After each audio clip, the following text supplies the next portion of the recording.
It starts on a quiet suburban street, leaves rustling, sprinklers ticking.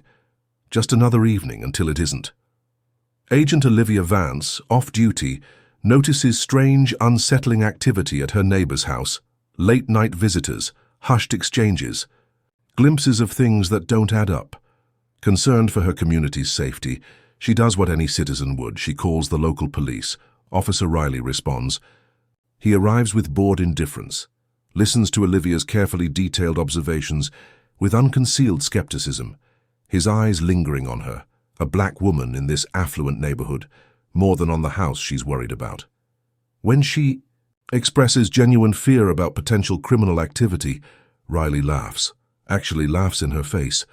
He dismisses her concerns as paranoia, implies she's exaggerating, maybe even racially motivated herself. He treats her like a nuisance, a hysterical woman wasting his valuable time. What Officer Reilly, blinded by his own lazy prejudice and misogyny, doesn't realize is that the hysterical black woman he's mocking isn't just another resident. She's Special Agent Olivia Vance of the Federal Bureau of Investigation, currently deep undercover on a related case. He just laughed off. Credible intel from the very agency that could end his career. Or worse, a storm of federal intervention, exposure, and professional reckoning is brewing. Triggered by one dismissive, racist chuckle. Stick around. You won't believe the look on his face when the badge comes out. Hey, before we get into it, where are you joining us from today? Let us know your city, state, or country in the comments. We love seeing our community here, ready to find out exactly how it all went down. Buckle up. Let's dive right in. The meticulously manicured lawns of Sycamore Hills glowed emerald under the setting sun, a picture of suburban tranquility that Agent Olivia Vance had come to find both comforting and vaguely unsettling. For 6 months, this had been her world. Unit 12B, Maple Drive. To the outside observer, she was Olivia Bellwether, a freelance graphic designer who kept mostly to herself, exchanged pleasantries about the weather over the recycling bins, and occasionally jogged through the neighborhood's winding, tree-lined streets. Her rented townhouse, tastefully furnished with neutral pieces selected by the Bureau's logistics team, projected an image of quiet, unremarkable success. This carefully constructed anonymity was her armor, her camouflage, essential for the deep undercover operation she was running. She was a key player in Task Force Nightingale, a multi-agency effort targeting a sophisticated interstate trafficking ring specializing in high-end counterfeit goods and illicit pharmaceuticals, laundered through a complex web of shell corporations and seemingly legitimate businesses, often rooted in unsuspecting affluent communities just like this one. Her specific role involved monitoring potential financial transactions and communication nodes, patiently mapping connections, waiting for the opportune moment to close the net. Her primary targets weren't located on Maple Drive itself, but the house directly next door, number 14, owned by a seemingly benign retiree named Arthur Henderson, had recently become a significant point of interest, a pulsing anomaly on her finely tuned radar. It hadn't started that way. Henderson himself fit the neighborhood profile, polite, elderly, obsessed with his rose bushes.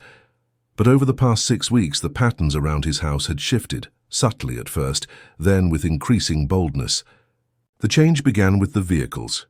Instead of Henderson's old reliable sedan, Olivia started noticing late-model luxury SUVs and nondescript cargo vans, often with tinted windows and out-of-state plates, arriving at irregular, often late, hours.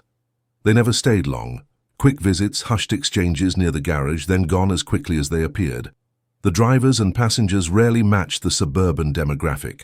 Some were sharply dressed, exuding an air of cold professionalism, while others looked rougher, their eyes constantly scanning the street, their body language radiating nervous energy. Then came the physical alterations to the house itself. New, state-of-the-art security cameras appeared almost overnight, positioned at strategic angles, far more sophisticated than typical home security. Heavy blackout curtains were installed on the basement windows, visible only when the interior lights flickered on briefly late at night. Olivia, using discreet long-range audio surveillance equipment authorized under the task force warrant for broader neighborhood monitoring, picked up fragments of tense conversations drifting from Henderson's backyard. snippets about logistics, secure storage, unforeseen delays, and nervous mentions of avoiding attention. Her instincts, sharpened by years tracking cartels and white-collar criminals, screamed that Henderson's house wasn't just a quiet retirement home. It was being used as a drop point, a temporary storage facility, or perhaps even a low-level command node for the very network she was investigating. The activity felt too brazen, too close to her own undercover position, creating a nexus of risk she couldn't ignore. While Henderson himself wasn't her primary target, the operation unfolding next door posed a direct threat, both to the broader investigation if it spooked the main players and potentially to her own safety if her cover was compromised by proximity. The tipping point came on a Tuesday evening. Positioned near her darkened upstairs window, ostensibly working on a design project but actually conducting passive surveillance, Olivia observed a white cargo van pull silently into Henderson's driveway well after midnight. Two men emerged, dressed in dark clothing, their movements efficient and furtive.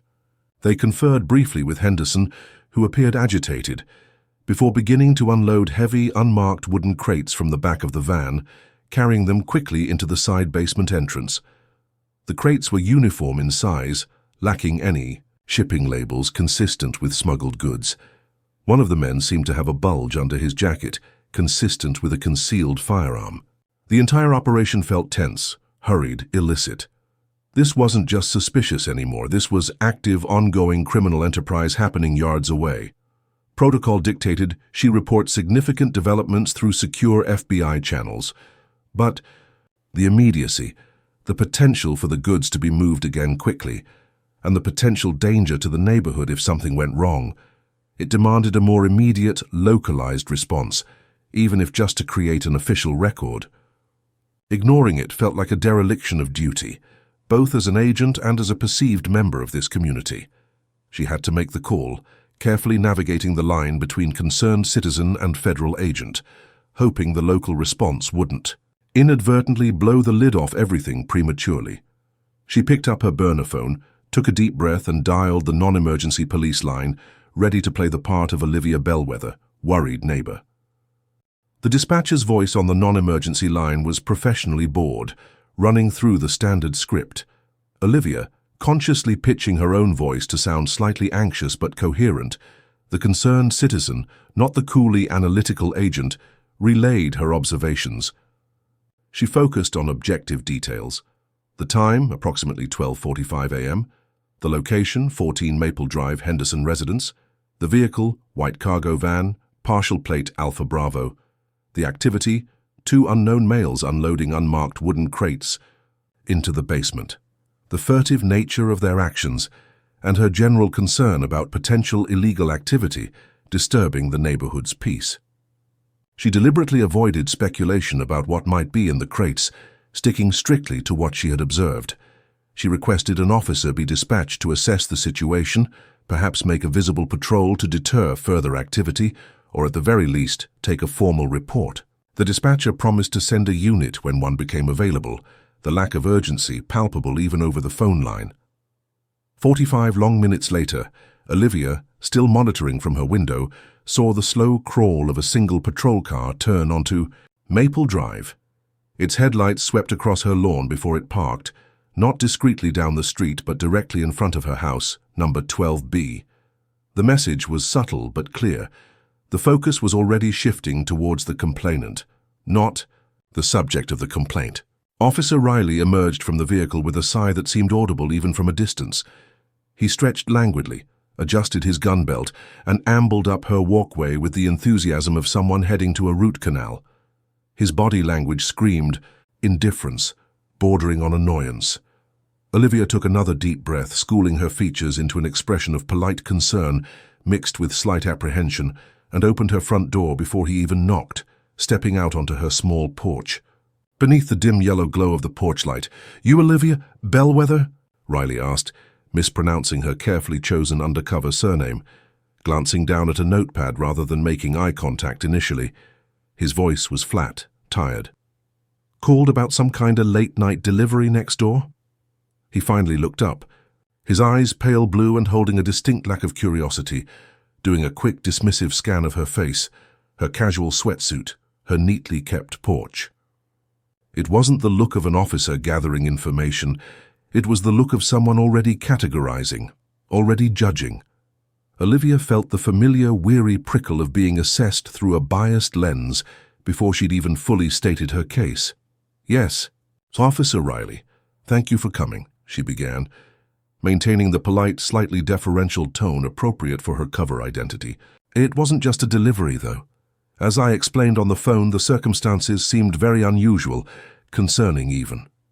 She then calmly, methodically reiterated her observations, pointing discreetly towards Henderson's darkened house next door. The van had out-of-state plates. The men were moving very quickly, carrying unmarked heavy crates directly into the basement around 1 a.m. They seemed furtive, and Mr. Henderson himself appeared quite agitated during the exchange. It just didn't feel right. Given the late hour and the secrecy, I was worried it might be something illegal, maybe stolen goods or... Reilly held up a hand, cutting her off mid-sentence. "Whoa, slow down there, ma'am," he interrupted, a patronizing edge creeping into his voice. He shifted his weight, leaning casually against her porch railing, adopting a posture that felt overly familiar and dismissive. "Out-of-state plates, unmarked boxes, late at night?" He let out a short, breathy chuckle, shaking his head slightly. "Sounds like maybe Henderson ordered some furniture online, got a late delivery slot. Happens all the time." He waved a dismissive hand towards the house next door, without actually looking at it. "This is Sycamore Hills, not the docks. People around here get deliveries." "Officer, with respect," Olivia persisted, keeping her voice steady despite the rising irritation. "These weren't furniture boxes, they were heavy wooden crates completely unmarked. And the demeanor of the individuals involved, the time of night. It felt distinctly different from a standard delivery. More clandestine. I also thought I saw..." She hesitated, carefully choosing her words. "Something that might have been a weapon concealed on one of the men." Reilly's expression hardened slightly at the mention of a weapon, but not with professional concern. It was annoyance. "You thought you saw something? Or you did see something? Big difference, ma'am." His skepticism was palpable. "Look," he sighed, pushing himself off the railing, as if burdened by her inability to grasp simple concepts. "Unless you actually witnessed a crime, saw drugs, saw weapons definitively, saw someone being forced, there's really nothing here for me to act on. Can't just go rousting Mr. Henderson because his delivery schedule seems weird to you." He glanced pointedly at Olivia again, his eyes lingering this time, the subtext clear, especially not based on the word of someone like you. The dismissal wasn't just about the lack of hard evidence, it was about the perceived lack of credibility of the witness herself. He was shutting her down completely, dismissing her detailed observations as irrelevant female anxiety amplified by her race in this environment. Olivia felt her jaw tighten involuntarily. The casual dismissal, the patronizing tone, the thinly veiled insinuation that her concerns were rooted in some kind of neighborhood prejudice or female hysteria. It was infuriating. She had presented specific actionable intelligence indicators, observations honed by years of federal law enforcement training, carefully packaged as the concerns of an ordinary citizen. And Officer Reilly wasn't just failing to investigate, he was actively refusing to even consider the possibility that something criminal might be occurring, seemingly based more on his assessment of her than on the facts she presented. She decided to make one more attempt, appealing directly to his sense of professional duty, hoping some remnant of training might override his obvious bias. "Officer Reilly," she began again, her voice still calm but gaining a slight edge of formality. "I understand the need for probable cause. However, the combination of factors here, the late hour, the out-of-state vehicle, the nature of the cargo, the furtive behavior, the potential weapon, collectively suggests more than just an unusual delivery. At minimum, it seems suspicious, enough to warrant documenting thoroughly, perhaps running the partial plate I provided, maybe even a discreet follow-up conversation with Mr. Henderson later to inquire about the activity. As a resident here," she stressed the word, subtly asserting her, albeit temporary, right to belong and expect service, "I feel these concerns are legitimate and deserved to be taken seriously for the safety of the neighborhood. She deliberately used neutral, almost procedural language, hoping to connect on a professional level, agent to officer, stripping away the personal dynamics he seemed determined to impose. For a moment, Reilly just stared at her, his expression unreadable. Olivia held his gaze, hoping her reasoned approach might penetrate his indifference. Then his lips twitched, a smirk formed, and then, astonishingly, he laughed. It wasn't a polite chuckle or a nervous giggle. It was a short, sharp, barking laugh, filled with genuine, undisguised derision. He threw his head back slightly, exposing his throat, looking briefly up at the darkened porch ceiling as if appealing to an unseen audience about the absurdity of her statement. The sound echoed slightly in the quiet night air, a jarring, offensive noise that felt like a physical slap. "Oh, for crying out loud," he sputtered, shaking his head as the laugh subsided into a contemptuous grin. "Taken seriously. Standard. Indicators of potential illicit activity." He mocked her careful phrasing. "Lady, you really need to lay off the crime shows. Seriously." He stepped closer again, invading her space, using his physical presence to underscore his verbal dismissal. "You think because you live in Sycamore Hills, you get some special hotline to the detective squad every time a delivery truck shows up. After dark," he leaned in, lowering his voice, his breath faintly smelling of chewing gum and something vaguely unpleasant. "Let me tell you something," he said, his tone dripping with condescension and a chilling undercurrent of menace. 9 times out of 10 calls like this, it's nothing, absolutely nothing. Just bored neighbors with too much time on their hands, maybe seeing shadows, maybe. His eyes flickered over her face again, the insinuation hardening. Maybe getting jumpy because someone new, or someone who doesn't quite fit the mold, is moving things around. The racist dog whistle was deafening now. He wasn't just dismissing her concerns, he was attributing them to her presumed prejudice, a tactic as insulting as it was transparent. "You talk about neighborhood safety," he continued, straightening up, preparing to leave. "You know what really disrupts neighborhood safety? Bogus calls that tie up officers who could be responding to actual emergencies. False alarms stirred up by people who get spooked by their own shadows." He pointed a finger vaguely towards Henderson's house, still without actually looking at it. "Henderson's probably got a perfectly good explanation. Maybe he collects antique clocks. Maybe his son is moving stuff into storage. Who knows? Who cares? It ain't illegal to move boxes at night." He turned decisively towards the street. "Look, I came out. I listened to your concerns." He loaded the word with sarcasm. "I drove by the house." Another lie. "Didn't see anything illegal happening right this second. So, case closed. Nothing to report." He reached his patrol car, pulling the door open. Just before sliding in, he turned back to face her one last time, silhouetted against the car's interior light. "Do us both a favor, all right? Try not to call 911 again unless you see flames coming out of the window or someone's actually getting shot. We've got real police work to do." He offered one final dismissive chuckle, slid into the driver's seat and pulled away from the curb, leaving Olivia standing alone on her porch, vibrating with a mixture of cold fury, disbelief, and the sudden, chilling realization that Officer Reilly wasn't just incompetent or biased. He was actively obstructing the potential discovery of a major crime right under her nose. The laugh echoed in her ears, a symbol of everything wrong with his approach, and it sealed his fate, though he had no idea. Olivia stood motionless on her porch long after the red taillights of Reilly's patrol car had vanished down Maple Drive. The quiet suburban sounds, the rhythmic ticking of sprinklers, the distant chirp of crickets, the rustle of leaves in the night breeze, rushed back in to fill the void left by his departure, but they felt different now, overlaid with the lingering echo of his derisive laughter and the chilling weight of his dismissal. Fury, cold and sharp, warred with the ingrained discipline of her FBI training. Every fiber of her being screamed for immediate action, for retribution. How dare he? How dare he dismiss credible intelligence with such blatant prejudice? How dare he laugh in her face while potentially serious criminal activity unfolded yards away? How dare he endanger this community, compromise a federal investigation, and insult her professionalism with such casual arrogance? Her first visceral instinct was to pull rank. To get on her secure FBI communication channel immediately, contact her task force supervisor, report Reilly's gross negligence and bias, and request immediate intervention. She pictured the scene.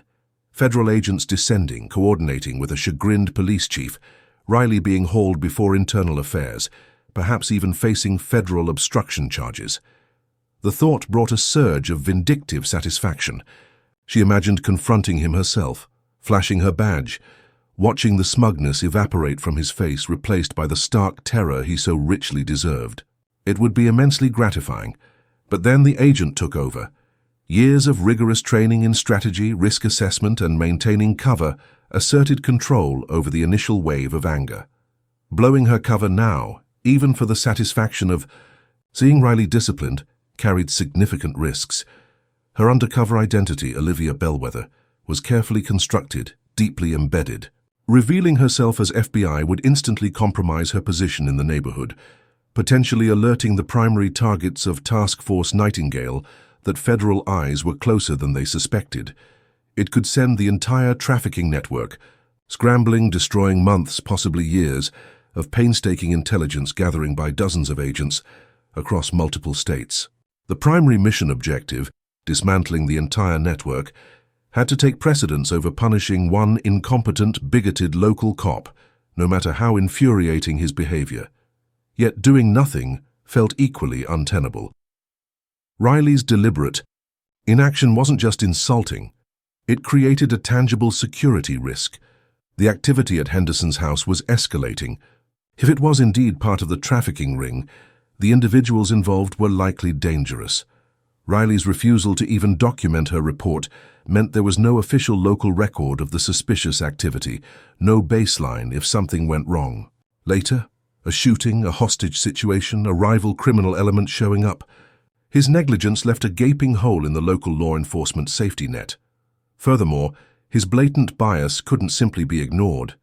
It wasn't just poor policing. It potentially violated civil rights and demonstrated a pattern of behavior that likely affected other citizens, particularly minorities, who didn't have the recourse she secretly possessed. Allowing him to continue operating with such unchecked prejudice felt like a betrayal of her oath, both as an agent and implicitly as someone posing as a member of this community. She paced the confines of her small porch, her mind working rapidly, weighing the conflicting priorities: protect the undercover operation, ensure neighborhood safety, address Reilly's misconduct, gather further intelligence on Henderson. Could she achieve all objectives?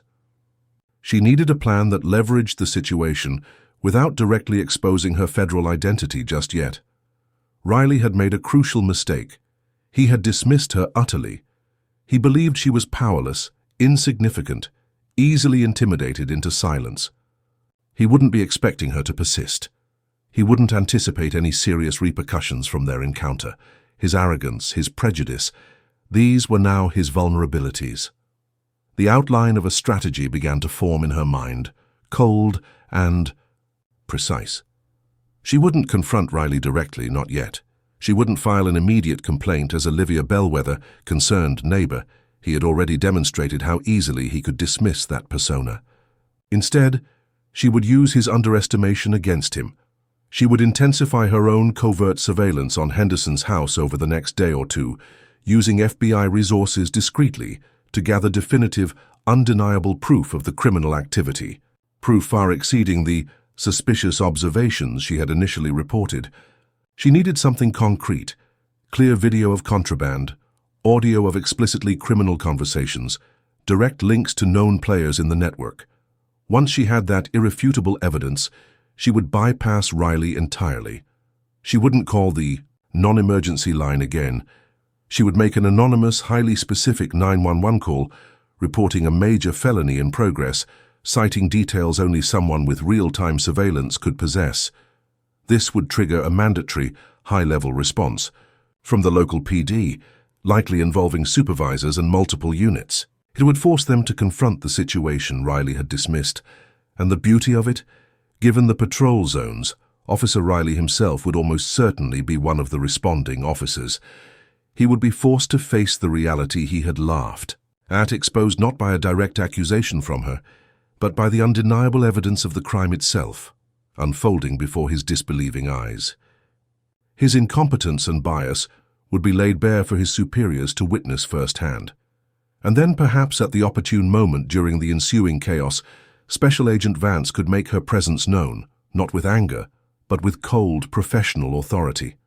It was a calculated risk, requiring careful timing and execution, but it offered the best chance to neutralize the immediate threat next door, document Reilly's failure, and potentially advance the federal investigation, all while minimizing the initial risk to her cover. She went back inside, the fury now channeled into focused determination. Officer Reilly thought he had won. He had no idea he had just become a pawn in a much larger, far more dangerous game. The next 48 hours saw Agent Olivia Vance shift into a higher gear of covert surveillance, balancing the demands of her primary undercover role with the urgent need to solidify actionable intelligence on the Henderson house. Her frustration with Officer Reilly morphed into a cold, driving focus. He had inadvertently given her an opportunity. His dismissal meant he wouldn't be watching her or expecting further action from the paranoid neighbor. This brief window allowed her to deploy more sophisticated, albeit still legally constrained, and localized FBI surveillance techniques without immediately raising red flags within the local department or tipping off the main targets of Task Force Nightingale. Working late into the night from her improvised command center, a corner of her graphic design office equipped with encrypted communication gear and monitors displaying various feeds, Olivia meticulously analyzed patterns and gathered data. She cross-referenced the partial license plate from the white van she'd observed with federal and interstate databases. The result was almost immediate. The plate traced back to a shell corporation headquartered in Delaware, a corporation already flagged by the task force's Financial Crimes Unit as a suspected money laundering front for the trafficking network. This was a significant link, elevating the activity next door from merely suspicious to highly probable involvement in the larger conspiracy. Next, she focused on audio surveillance, using a highly directional, long-range microphone aimed discreetly. From her attic window towards Henderson's backyard and basement windows, carefully staying within the legal bounds of capturing sounds audible from her property line, amplified technologically, she managed to capture clearer, though still, fragmented audio snippets. Late the following night, she recorded a tense exchange between Henderson and an unknown male voice, with a distinct regional accent previously associated with known network enforcers. Key phrases emerged from the static. Shipment needs to move tonight. Too much heat after the New York bust. Final check from upstairs tomorrow. And crucially, make sure the product is secure in the lower level. While not a full confession, the context strongly suggested the movement and storage of illicit goods, aligning perfectly with the task force's intelligence on the network's modus operandi. Visual confirmation remained challenging due to Henderson's blackout curtains and sophisticated camera placement. However, Olivia utilized a micro-drone no larger than her hand and designed for silent, low-light operation, launched from her own darkened backyard under the cover of pre-dawn darkness. Adhering strictly to line-of-sight regulations and avoiding lingering over private property, she conducted 2 brief targeted flybys. The drone's high-resolution thermal imaging camera detected unusual heat signatures emanating from the sealed basement vents, inconsistent with normal residential heating systems, possibly indicating specialized storage or equipment. More importantly, during the second pass, the standard optical camera captured several seconds of clear footage through a briefly opened garage side door. Henderson himself hastily covering several large, shrink-wrapped bundles with a tarp. The size and shape of the bundles were inconsistent with household goods, but matched known packaging methods for bulk counterfeit pharmaceuticals, one of the network's primary commodities. By the morning of the 3rd day, Olivia had compiled a compelling, multi-source intelligence package. She had the vehicle linked to a known front company, audio fragments referencing moving product and heat, thermal imaging anomalies, and brief but clear visual confirmation of suspicious packages. This wasn't just weird deliveries anymore. This was concrete, actionable evidence of ongoing felony activity, likely involving trafficking and storage of significant quantities of contraband, directly linked to a major federal investigation. It was far more than enough to justify immediate law enforcement intervention. It was precisely the kind of specific, undeniable proof she needed to trigger the next phase of her plan, the anonymous 911 call that would force Officer Reilly to confront the dangerous reality he had so arrogantly dismissed. She reviewed the compiled evidence one last time, video stills, audio clips, data links, ensuring it painted an undeniable picture. Then, using a secure anonymized burner phone reserved for such contingencies, she prepared to make the call, timing it carefully for late afternoon, when activity at the Henderson house often subtly increased just before dusk. The digital and auditory trap for Officer Reilly, baited with irrefutable truth, was about to be sprung. The 911 call, placed from Olivia's burner phone using voice modulation software to further obscure her identity, was a masterpiece of concise urgency. "This is an anonymous tip," the modulated voice stated calmly but firmly to the dispatcher. "Currently observing suspicious activity at 123 Henderson Lane. A white cargo van, partial plate Alpha Bravo, possibly 7 Victor Delta, is actively being loaded with large unmarked wooden crates from the basement by 3 males. Activity appears highly organized and furtive. One subject may be armed, observed bulge under jacket earlier. Request immediate. Police response. Possible trafficking or smuggling operation in progress." The level of specific detail, the partial plate, the number of individuals, the type of cargo, the exact location of the activity, instantly elevated the call beyond a routine, suspicious person report. It screamed credibility and immediate, potential danger. As Olivia had anticipated, the dispatch center reacted instantly. The call was flagged as high priority, potential felony in progress, possibly armed subjects. The dispatcher broadcast the alert across the relevant sectors, requesting multiple units, including a supervisor, to respond code 3, lights and sirens. On her own encrypted scanner feed, Olivia heard the familiar call signs crackle to life. Officer Thompson acknowledging, Officer Diaz confirming route, and then the one she was waiting for. "Unit 714, Officer Reilly. Show me en route to Henderson Lane." A grim smile touched Olivia's lips. He was responding. He was driving directly towards the incontrovertible proof of the crime he had laughed off less than 72 hours prior. From the vantage point of her upstairs window, partially obscured by sheer curtains, Olivia had a clear view as the quiet suburban street erupted into controlled chaos. The first patrol car screamed around the corner, siren cutting out abruptly as it slid to a tactical position down the block from Henderson's house.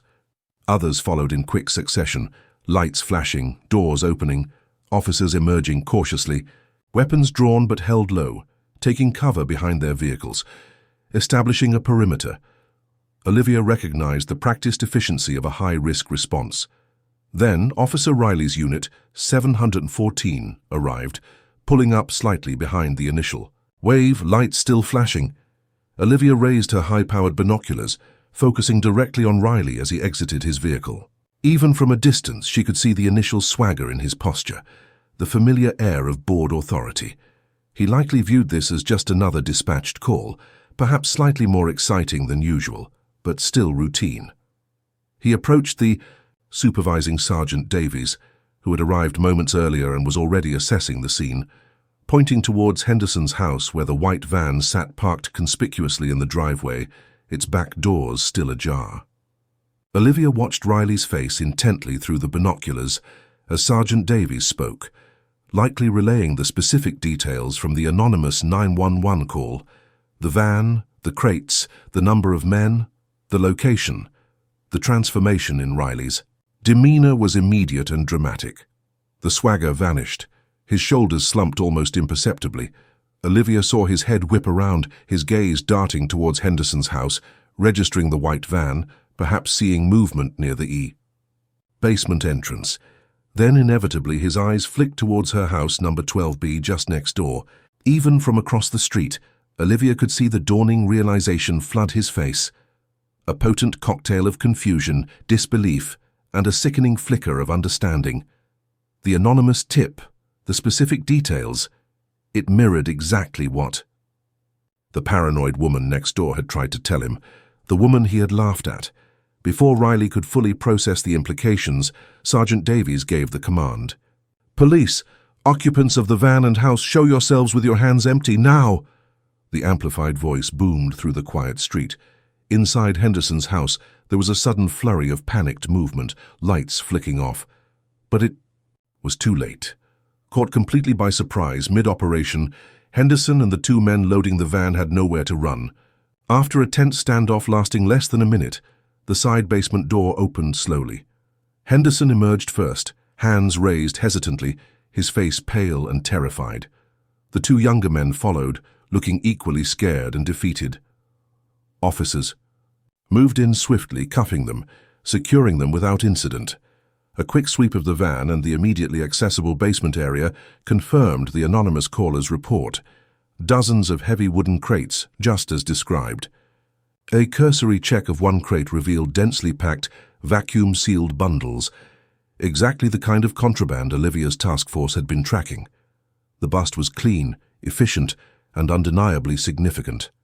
Officer Reilly stood frozen near, his patrol car watching the scene unfold, the suspects being led away, the evidence being secured, tangible proof of the major crime he had personally dismissed just days before, his face a mask of growing horror and dread.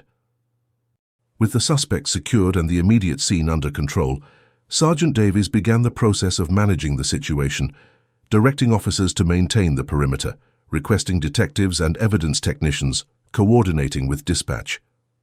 His expression was grim but professional.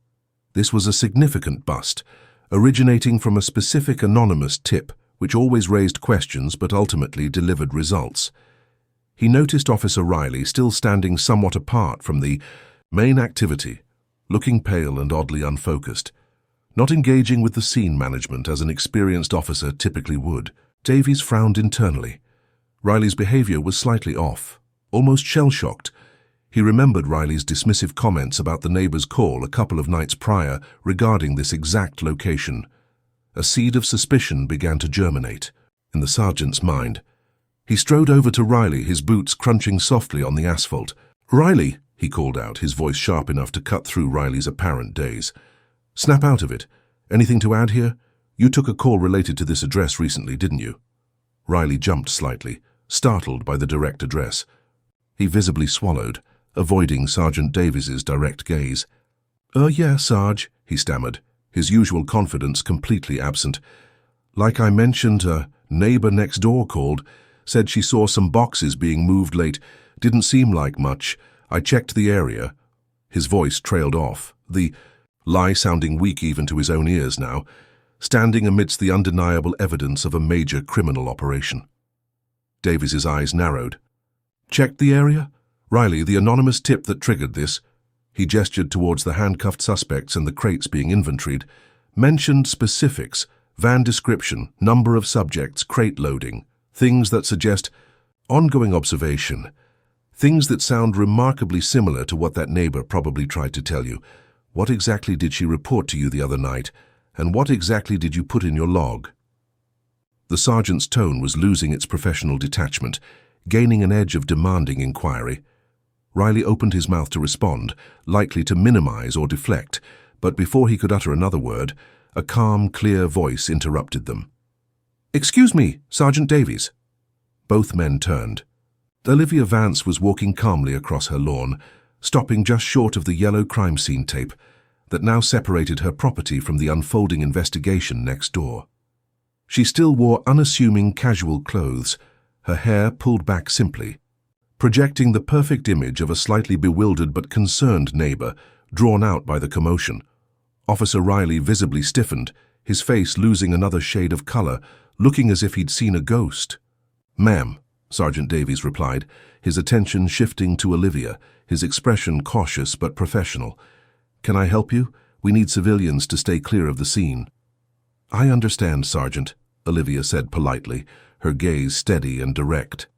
"But I believe I might have some relevant information. I believe I might be the neighbor Officer Reilly spoke with 2 nights ago." She paused, letting that sink in, watching Reilly's Adam's apple bob nervously. "The agitated, paranoid woman I think he might have called me," Sergeant Davies's eyes snapped back to Reilly, his expression hardening considerably.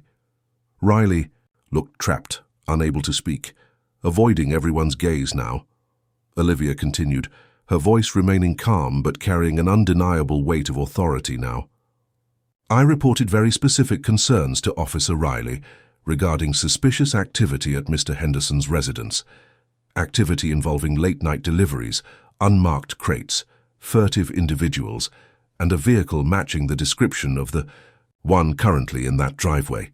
She nodded towards the white van being processed by evidence techs. I expressed my fear that it could be serious criminal activity. She then turned her gaze fully onto Officer Reilly, who seemed to shrink slightly. Under her direct scrutiny, "Officer Reilly," she said, her voice dropping slightly but remaining crystal clear, "not only dismissed my concerns entirely without conducting any meaningful investigation or even properly observing the property, but he actually laughed at me." She let the word hang in the air, heavy with accusation. "He implied my concerns were racially motivated and told me not to bother the police again unless I saw flames or dead bodies." She paused, then looked back at Sergeant Davies. "Well, Sergeant," she concluded, her voice laced with ice, "it appears there was a significant crime occurring, exactly as I feared, and Officer Reilly's negligence and bias actively discouraged the reporting of it. The confrontation was quiet, verbal, yet devastatingly effective, pinning Reilly squarely under. The weight of his own incompetence and prejudice right in front of his stunned supervisor." Sergeant Davies stared, his face a mask of disbelief rapidly hardening into professional fury. He looked from Olivia's calm, unwavering expression to Officer Reilly's now utterly panicked and guilt-stricken face. The pieces clicked together with horrifying clarity. The specific anonymous tip, mirroring the details of the previously dismissed neighbor complaint, Reilly's weak excuses, his obvious discomfort now, the sheer scale of the criminal operation they had just stumbled upon despite Reilly's earlier inaction. It wasn't just negligence, it was potentially a catastrophic failure with serious implications, seemingly fueled by Reilly's blatant bias against the very citizen who had tried to alert him. "Reilly!" Sergeant Davies growled, his voice dangerously low, vibrating with suppressed anger. "Is this true? Did you dismiss this resident's specific concerns? Did you laugh at her?" He took a threatening step towards Reilly, who flinched back instinctively. Reilly opened and closed his mouth, sputtering incoherently. "Sarge, it didn't seem... I mean, there was no proof." He was floundering, desperately trying to find footing on ground that was rapidly crumbling beneath him. He looked cornered, trapped between his supervisor's mounting anger and the steady, accusing gaze of the woman he had mocked. He seemed to be searching for any excuse, any justification, however flimsy. "Look at her, Sarge," he blurted out suddenly, gesturing vaguely towards Olivia with a trembling hand, his prejudice bubbling to the surface in his panic. "She doesn't fit this neighborhood. Maybe she's involved somehow. Maybe she called it in to distract from her own—" He stopped abruptly, his words choked off by the sheer audacity of his own desperate deflection. Sergeant Davies looked ready to explode, but Olivia Vance simply raised a hand, a small, calming gesture that somehow commanded more authority than Reilly's panicked outburst. "That won't be necessary, Officer Reilly," she said, her voice cutting through the tension, cool and precise. She held Reilly's terrified gaze for a moment longer, letting him see the absolute certainty in her eyes. Then, with a deliberate slowness that drew every eye on the immediate scene, she reached into the inner pocket of her simple windbreaker jacket. Reilly watched her hand move, a flicker of confused fear in his eyes. Was she reaching for a phone again? A recording device? What could she possibly do now? Sergeant Davies watched too, his expression wary but attentive, sensing something significant was about to happen. Olivia withdrew not a phone, but a small, unassuming black leather wallet. It looked like any ordinary wallet, but she didn't open it to produce a driver's license or a business card. With a smooth, practiced flick of her wrist, she flipped it open, revealing the contents nestled within, gleaming dully under the flashing red and blue emergency lights reflecting the fractured images of the surrounding officers and vehicles. Was not plastic or paper, but metal. A shield. Instantly recognizable. Heavy, official, gold-toned, bearing the unmistakable seal and engraved. Lettering of the Federal Bureau of Investigation. Beside it, laminated and official, was her identification card, featuring a stern, professional photograph and the name clearly printed, Special Agent Olivia Vance. She held the open badge wallet steady, angling it slightly, so both Sergeant Davies and, more importantly, Officer Reilly had a clear, unobstructed view. The transformation in the atmosphere was instantaneous, palpable. A collective intake of breath seemed to ripple through the nearby officers who caught sight of it. "Actually, Sergeant Davies," Olivia said, her voice retaining its calm professionalism but now underpinned by the undeniable weight of federal authority, "it's Special Agent Olivia Vance, FBI." She paused, letting the title sink in, watching. Reilly's face drain of its remaining color, leaving it the shade of bleached bone. "I'm assigned to the Federal Multi-Agency Task Force, currently investigating the interstate trafficking organization operating out of Mr. Henderson's residence." She then turned her full attention, and the full weight of her revealed identity, onto the trembling Officer Reilly. "The specific concerns I reported to you 2 nights ago," she continued, her voice like chipped ice, "were not the imaginings of a paranoid neighbor. They constituted preliminary federal intelligence related to ongoing racketeering, smuggling, and potentially money laundering. Your decision to dismiss those concerns without investigation, your unprofessional conduct, your blatant display of bias," she emphasized each point, "and your outright laughter in the face of a citizen reporting potential felonies, not only endangered this community and myself, but also actively interfered with and potentially compromised sensitive elements of a major federal investigation." She let the implications hang heavy in the charged air. "Officer Reilly," she concluded, her gaze pinning him like an insect under glass, "you didn't just laugh off a concerned resident you deemed insignificant because of her race and gender. You laughed in the face of a federal agent actively working. A case right under your nose. You laughed at the FBI." Reilly looked as though he might physically collapse. His mouth opened and closed soundlessly. His eyes darted wildly, finding no escape.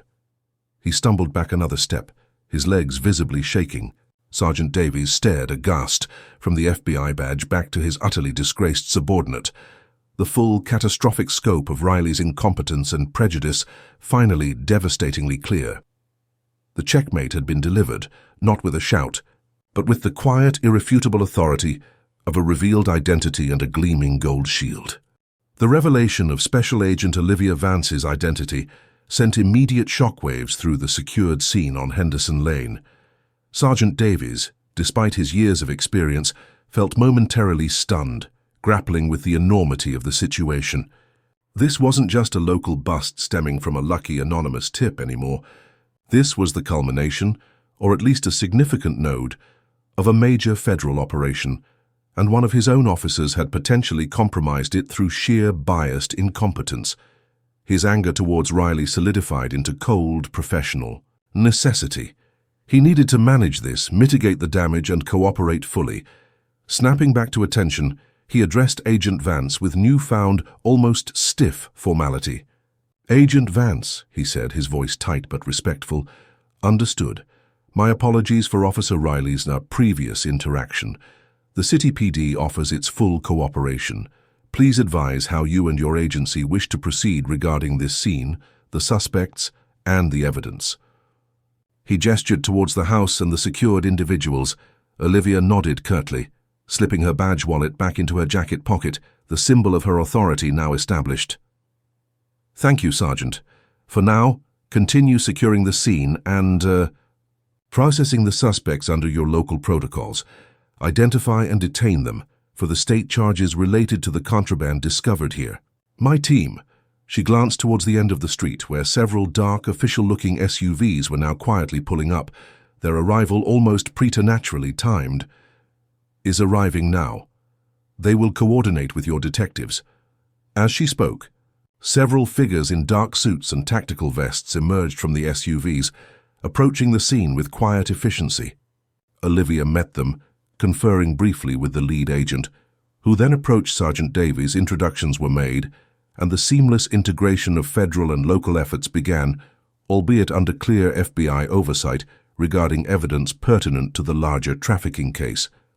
Certain crates were immediately flagged for federal seizure, while local evidence technicians continued processing the scene for state-level charges against Henderson and his associates. Amidst this flurry of coordinated activity, Officer Reilly seemed almost forgotten, standing isolated near his patrol car, looking utterly lost and broken. Sergeant Davies, however, hadn't forgotten him. After a brief, curt exchange with the lead FBI agent, Davies strode back over to Reilly, his expression implacable. "Reilly," he ordered, his voice leaving no room for argument, "you are officially relieved of duty at this scene. You will remain." "Here, supervised." He nodded towards another patrol officer who moved closer to Reilly, "until Internal Affairs arrives to escort you back to the precinct for a formal statement and debriefing. You are not to interfere with this investigation in any way. Do you understand?" Reilly nodded mutely, his eyes vacant, staring past the sergeant towards the house where his career had just spectacularly imploded. He looked like a man who had just seen his future evaporate. The other officers on scene, now aware via radio chatter or whispered updates of the unbelievable situation, that Reilly had dismissed and laughed at an undercover FBI agent reporting the very crime they were now processing, regarded him with a mixture of disbelief, scorn, and perhaps a touch of fear. The blue wall offered no protection here. Reilly had crossed a line that threatened embarrassment and potential legal jeopardy for the entire department, and he had done it by insulting the feds. Agent Vance watched Reilly being effectively sidelined, then turned her attention back to the primary investigation, conferring with her team leader. While ensuring Reilly faced consequences for his actions was important, her primary mission remained dismantling the trafficking network. The bust at Henderson's house was a significant step, providing valuable evidence and potentially cooperative witnesses. Reilly's blunder, ironically, might have accelerated this particular breakthrough, forcing a raid based on the anonymous tip that might otherwise have taken longer to orchestrate through official channels. As the federal agents began carefully inventorying the seized crates and coordinating with local detectives, Olivia allowed herself a brief moment of reflection. The confrontation hadn't gone exactly as planned. She hadn't anticipated Reilly's outright laughter or the need to reveal her identity quite so publicly on scene.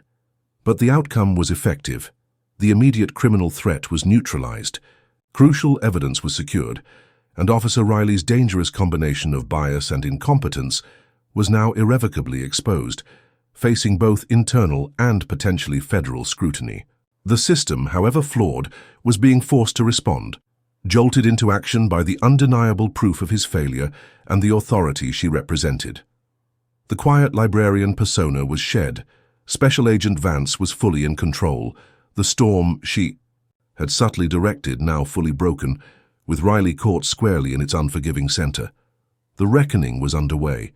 The fallout from the Henderson Lane raid and the revelation of Special Agent Olivia Vance's identity spread rapidly through both the local police department and the regional FBI office.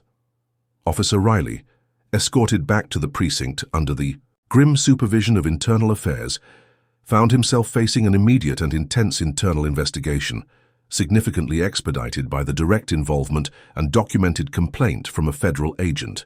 His attempts to justify his actions, to paint Olivia as merely an overzealous neighbor during the initial call, crumbled under the weight of Sergeant Davies's testimony, the dispatch logs confirming Olivia's specific warnings, and the implicit and eventually explicit confirmation from the FBI regarding her identity and the validity of her concerns.